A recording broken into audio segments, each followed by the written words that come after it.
It is Wednesday, September 30th, 2015. I am Doug Neill, and this is Verbal to Visual Video.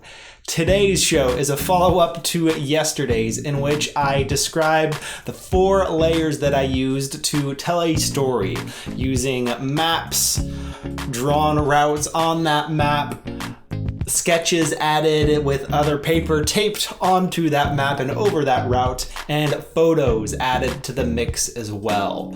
What I want to get into today is how I actually edited that video in a way that made for useful clips to be shown during a presentation where my friend Heath will be on stage giving a talk and using the clips of these video sketches and things appearing on the map to aid in the communication of his ideas, the ideas that he wants to get across to the audience at the Candidate Experience Symposium. So let's hop over to the computer screen and I will show you what it looks like from there.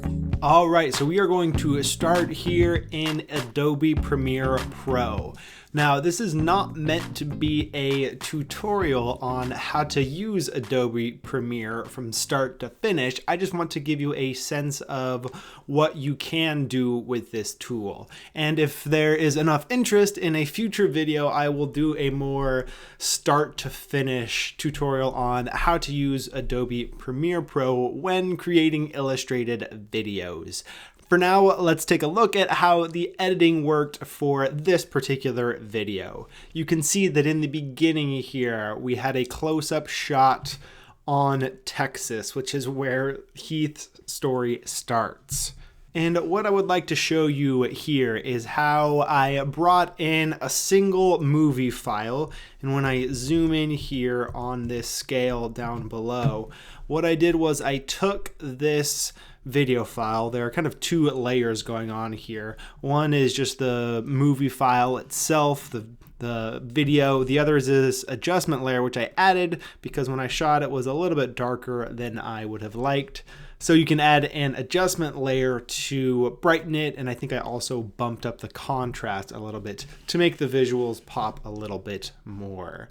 And as you can see, what we have here, you can see the first initial sketch coming in, starting with a name tag.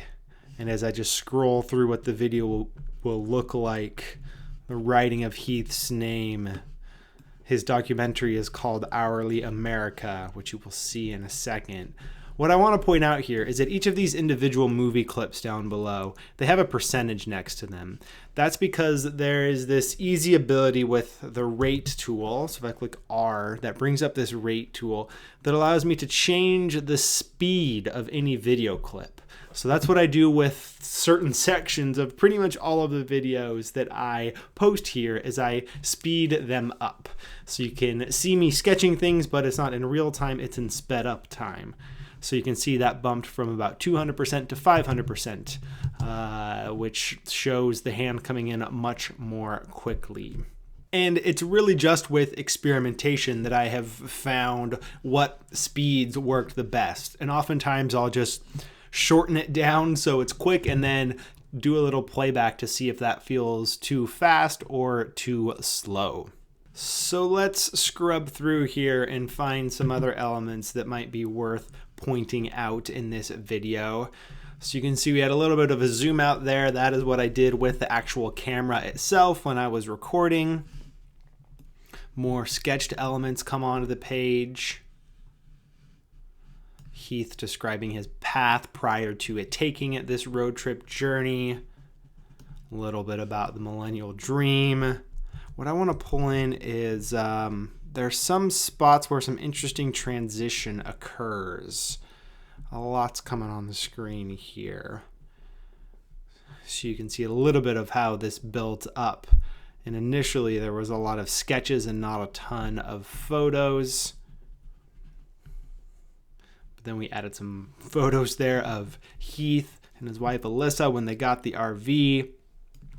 So again, imagine that these are things that will be playing back while Heath is on stage giving his talk. So there's a little bit of timing on his part, which we will get to soon, on where kind of he has control over the flow of things. In yesterday's video, I mentioned that I moved the camera around to get to different parts of the map, to be able to zoom in on different parts of this particular journey. And what you're about to see is how I actually transition from one of those sections to the next using a cross dissolve. So if I just jump from here to here, you can see it's like a different section. But what a cross dissolve does is that when you play it back, it does a little bit of a fade in, fade out simultaneously to make that transition smooth. So part of the tricky thing here is making all of this appear relatively smooth and not just disjunctured or anything like that, so that it's effective being seen by the audience and not a distraction from the words that Heath is saying. So when you look at the full clip here, there's a lot of individual clips that go into this. So that was the time-consuming part when it came to editing, is finding each of those pieces, speeding them up in a way that made sense and felt right with the overall flow, and then kind of bringing those transitions together with those cross dissolves. And then the last step was adding that adjustment layer to make it look as good as possible. The most important step going from here is not exporting this entire video, which I could do, which would create about a 7-minute and 56-second video. Rather than doing that, the purpose was not to have one continuous video, but to have individual clips. So what I would do, let's look at the very first clip that I created. I would write down these individual times. So the first clip, I would want to start from the very beginning, and then I would only want to include probably till the end of where we have the name tag there saying, hello, my name is Heath, and here is the logo for Hourly America. Because next it zooms out and another thing comes in. So probably after the zoom out to get the full name tag. So the first clip that I exported from here, essentially the first mini movie file, was from 0 seconds up to 19 seconds and 26 hundredths of a second, 60ths of a second. So I would essentially just copy those numbers down onto a note card, and then one by one I would go up here and export this particular video clip, and I would essentially make this time the end of the clip. In this case, the starting point would be all zeros, and that would be the little movie file that I would export there. I'm not going to get into these specific settings today, but I would do that for each of the individual, what would become quote unquote slides. Each of these pieces would become their own little movie clips. What I will show you next is where it all actually comes together, and I hope that things click if they haven't yet. So we're going to move from Adobe Premiere into Keynote. All right, so here we are now in Keynote, and you will see a very similar thing that started with Adobe Premiere. All you have to do within Keynote here is, after exporting each of those individual movie clips, put each of those clips on one individual slide. So these are different slides here, but this is actually a movie file. As you can see when I click on it, it's got this play button that comes up. All you have to do with a new slide, if we were to create a new blank slide here, all I did was insert, choose, and then pick the correct clip in this case that corresponded to that particular slide. And again, it's a movie file that you're adding there. So we are now here within presentation mode within Keynote, because I'd like to show you the sense of flow. Imagine that we are Heath on stage giving a talk. Here's the first little intro. Start the first slide, and then this first movie clip starts playing. This is a little intro part where Heath can say hello and start to mention his Hourly America project, whatever intro brief thing he wants to say at the beginning. And then once that zooms out there, so that was the end of slide 1 right there. And Heath can give any sort of intro that he wants, continue talking. When he's ready for the next quote unquote slide to come up, he hits next, which I'm going to do now. That brings up the next video to be ready to play, but he has to hit next one more time to actually play that video. And that's when the clip number 2 officially starts, describing the beginning of Heath's path from college into software sales, but ultimately some boredom there. So when I hit next once, gets the next video ready. Next again, we'll actually start playing it. Here, Heath is describing the stereotypical millennial dream. We want meaning in our work, recognition, respect, maybe a 6-figure income, and hey, remote work wouldn't be too bad either. This is where the fun sketching comes into play.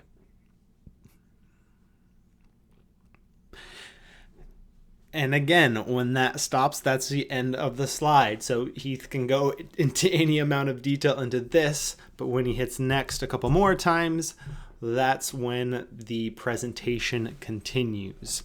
In this case, just zooming out to see the full picture. And then the idea of traveling the country in an RV comes into play. So this essentially is how this presentation builds over time. It's an interesting dynamic of Heath having control over when to start each of these video clips, but then once they're started, they kind of go at the pace that I set based on how much I sped up those video clips.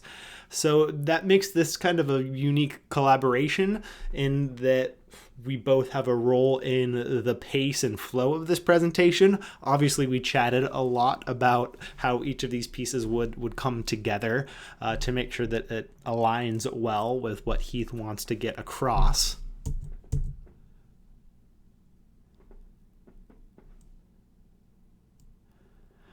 But mostly I am really curious to hear from Heath how it goes when he is on stage, and this is the thing that is anchoring the messages that he is sharing with his audience.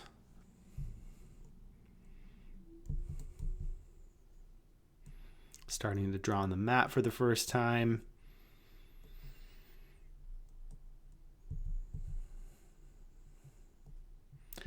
I think this intro section is the longest period we spent on one section of the map. And I'm going through the slides pretty quickly here, each of these individual clips. Largely because I want you to see what it's like to get a sense for when the route starts flowing, and to get a sense of what it's like to bring photos into the mix. That dynamic. And even though those photos would be clear if we slid in the actual full digital version of those photos, there's something that is very handmade and approachable about slapping an actual photo onto this map, and that's the thing that we're recording. So I'm pretty pleased with how that turned out, even though there's a little bit less detail that's you get from those photos. Kind of maintains an overall visual consistency in this form of presentation. First part of the journey towards the West Coast.